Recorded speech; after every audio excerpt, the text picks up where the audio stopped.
Bonjour chers élèves, dans le cadre de la continuité pédagogique recommandée par le ministère de l'Éducation nationale et les cours à distance discernés au profit des élèves de lycée, nous avons le plaisir aujourd'hui de vous présenter une leçon de soutien vis-à-vis de la consolidation des acquis que vous avez déjà appris et des acquis que vous avez déjà accumulés concernant le quatrième module, celui du bourgeois gentilhomme. Alors, cette leçon s'adresse uniquement aux élèves du tronc commun. Vous aurez avec moi l'occasion de découvrir plusieurs informations, de revisiter vos acquis, vos savoirs, savoir-faire, également vos savoir-être concernant la tragédie, la comédie-ballet de Molière. Alors, cette activité de soutien porte sur le volet de la lecture. Vous aurez comme objectif la consolidation de vos acquis et la vérification de la lecture de la comédie-ballet du bourgeois gentilhomme. Le support que nous avons choisi pour vous est un extrait de la scène 3e de l'acte 2. Alors, dans cette scène, nous avons plusieurs personnages qui sont présents. Maître de philosophie, maître de musique, maître à danser, maître d'armes, Monsieur Jourdain et des laquais. Alors, je me permets tout d'abord de faire une petite lecture magistrale afin que vous puissiez avoir quelques idées, quelques émotions également concernant cet extrait. Monsieur Jourdain. Voilà, monsieur le philosophe, vous arrivez tout à propos avec votre philosophie. Venez un peu mettre la paix entre ces personnes-ci. Qu'est-ce donc? Qu'y a-t-il, messieurs? Ils se sont mis en colère pour la préférence de leur profession, jusqu'à se dire des injures et en vouloir venir en main. Eh, quoi, messieurs? Faut-il s'emporter de la sorte? Et n'avez-vous point lu le docte traité par Sénèque, que Sénèque a composé de la colère? Y a-t-il rien de plus bas, de plus honteux que cette passion qui fait d'un homme une bête féroce? Et la raison ne doit-elle pas être maîtresse de tous nos mouvements? Comment, monsieur? Il vient nous dire des injures à tous deux, en méprisant la danse que j'exerce et la musique dont il fait profession. Un homme sage est au-dessus de toutes les injures qu'on lui peut dire, et la grande réponse qu'on doit faire aux outrages, c'est la modération et la patience. Maître d'armes, ils ont tous deux l'audace de vouloir comparer leur profession à la mienne. Faut-il que cela vous émeuve? Ce n'est pas de vaine gloire, de condition que les hommes doivent disputer entre eux, et ce qui nous distingue parfaitement les uns des autres, c'est la sagesse et la vertu. Je lui soutiens que la danse est une science à laquelle on ne peut faire assez d'honneur. Et moi, que la musique en est une que tous les siècles ont rêvé. Et moi, je leur soutiens tous deux que la science de tirer les armes est la plus belle et la plus nécessaire de toutes les sciences. Mère du philo. Et que sera donc la philosophie? Je vous trouve tous trois bien impertinents de parler devant moi avec cette arrogance et de donner impudemment le nom de science à des choses que l'on ne doit pas même honorer du nom d'art et qui ne peuvent être comprises que sous le nom de métier misérable, de gladiateur, de chanteur et de baladin. Maître d'art, allez, philosophe de chien. Maître de musique, allez, de litre de pédant. Allez, cuistre fiefé. Comment? Maraud que vous êtes. Le philosophe se jette sur eux et tous trois le chargent de coups et sortent en se battant. Monsieur Jourdain, messieurs, de philosophie, fripons, gueux, traîtres, imposteurs. Et ils sortent. Monsieur Jourdain, monsieur le philosophe, messieurs. Monsieur le philosophe, monsieur le philosophe. Oh, battez-vous autant qu'il vous plaira, je ne saurais que faire, et je n'irai pas gâter ma robe pour vous séparer. Je serais bien fou de m'aller fourrer parmi eux pour recevoir quelques coups qui me feraient mal. Donc, c'est un extrait de la scène 3e, je rappelle, de l'acte 2 du bourgeois gentilhomme de Molière. Alors, la première étape, c'est la présentation de cet extrait. Il s'agit tout d'abord de l'identifier et de le situer. Alors, en guise d'identification de cet extrait, sachez-le que c'est un texte qui est de genre théâtral. Et le sous-genre de ce texte, c'est une comédie-ballet. Le type de ce texte, il est dialogal, puisqu'il s'agit de dialogue. Et vous avez bien sûr les différents personnages qui sont présents et qui ont été présentés au début du texte.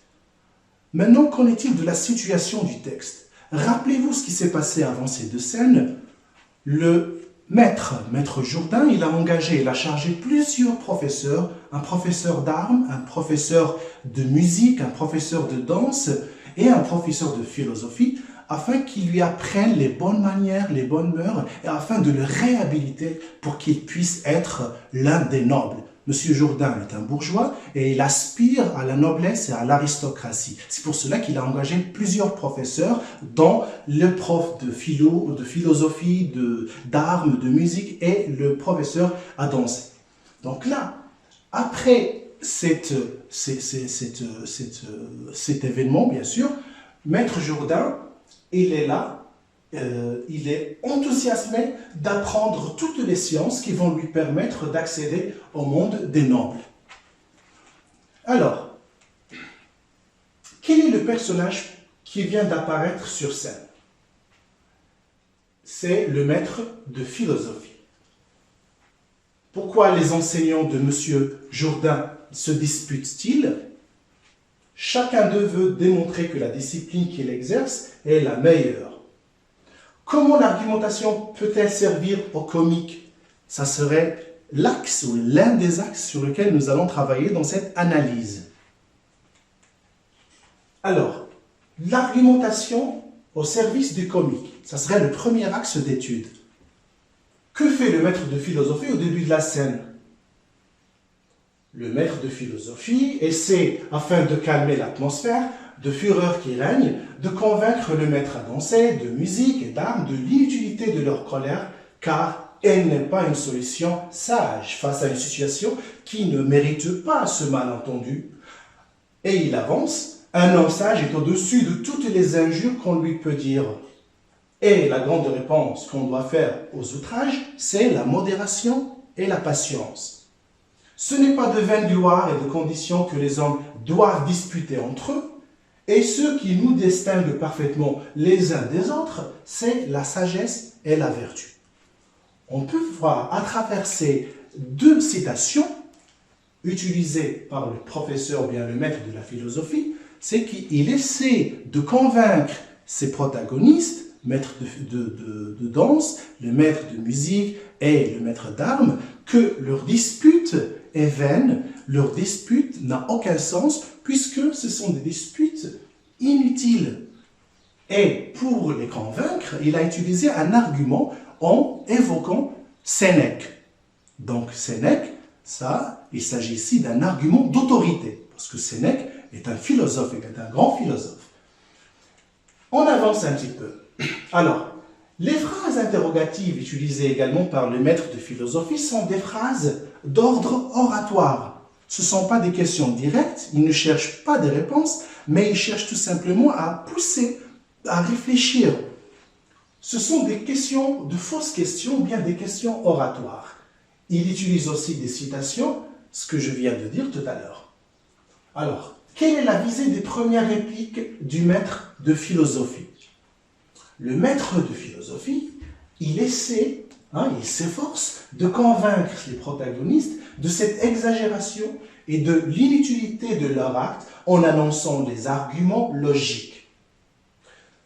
Qu'est-ce qu'on peut constater comme une petite première conclusion? Que pour argumenter, on recourt à la logique quand il s'agit de convaincre. Autrement dit, c'est quand on défend un point de vue en se basant sur des propos logiques et rationnels. Mais également, on peut faire appel aux sentiments et aux émotions quand il est question de la persuasion, quand on cherche à persuader.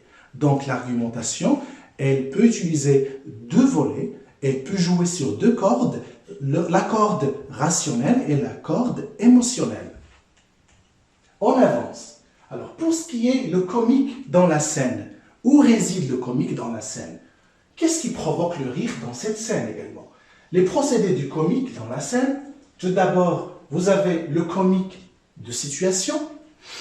Autrement dit, L'attitude maladroite de M. Jourdain, qui reste incapable de contrôler et de calmer ses professeurs, la bagarre et la chamaillerie entre les professeurs et les coups, la violence, ce qui va donner bien sûr au texte et à la scène ce caractère de burlesque, et la violence des rapports qui apparaît à travers l'utilisation de phrases nominales et exclamatives, ce qui montre un petit peu l'intensité du dialogue. Deuxièmement, le comique du caractère. Et là, on peut bien sûr se concentrer sur le caractère de M. Jourdain. C'est quelqu'un qui est obsédé et qui veut, obsédé par la noblesse et qui veut à tout prix intégrer cette couche sociale. Donc là, il est obsédé, il ne veut pas nuire, il ne veut pas abîmer sa robe, etc. parce qu'il est trop intéressé par les apparences et on va dire, l'apparat, bien sûr, de la noblesse et de l'aristocratie.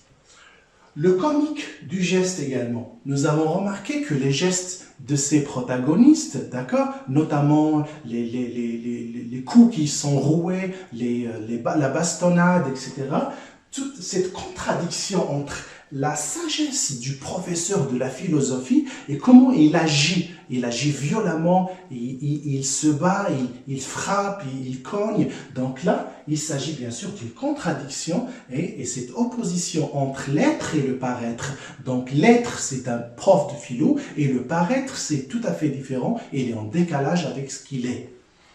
Contradiction alors entre la sagesse enseignée du professeur de philosophie et son attitude colérique, les adultes qui se battent comme des enfants. Alors, également et finalement, nous avons le comique de mots.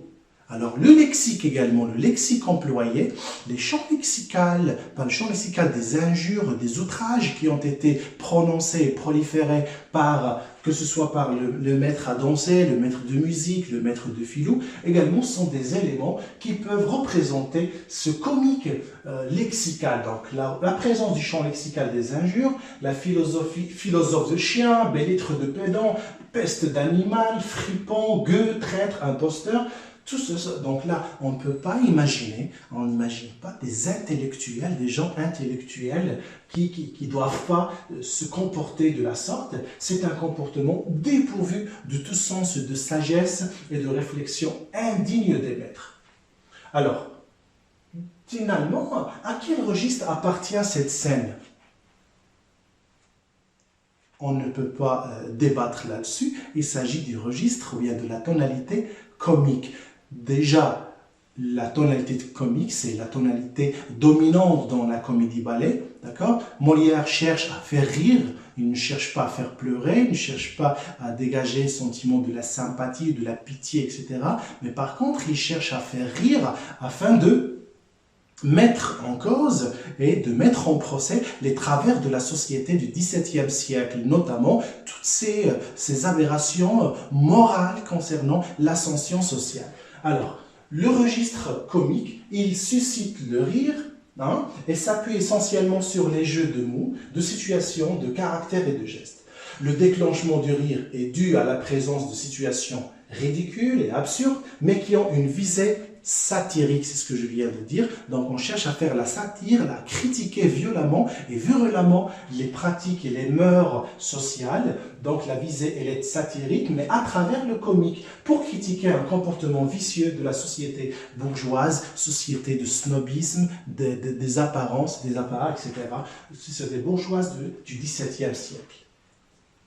En guise de synthèse, chers élèves, rappelez-vous que la tournure de la scène, c'est cette tournure-là qui fait d'elle une scène comique. Alors, tout ce mariage entre les gestes, le lexique, les attitudes, les manières d'être sur scène, tout cela, tous ces éléments donnent au texte, bien sûr, ce registre comique avec les attitudes et les gestes des personnages. Donc, le comique dans la scène n'est pas arbitraire, au contraire, il a une vision plus profonde, celle de critiquer. On peut annoncer que Molière fait la satire en présentant d'une manière comique les défauts et les travers et les vices des personnes réelles. À titre d'exemple, la vanité, l'hypocrisie, l'arrogance, l'extravagance, la stupidité, etc. Alors, en peu de mots, en peu de mots, peut dire que la satire est considérée comme une prise de conscience des défauts afin de créer un changement et de corriger le monde. Notre leçon touche à sa fin. J'espère que vous avez bien profité de cette présentation.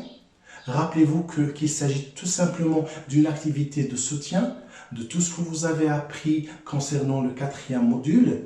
Également, c'est une façon de vous pousser à faire une auto-évaluation de vos connaissances, d'une auto-évaluation de vos acquis concernant le 4e module. Je vous invite alors à réviser davantage afin que vous puissiez vous préparer pour l'examen final.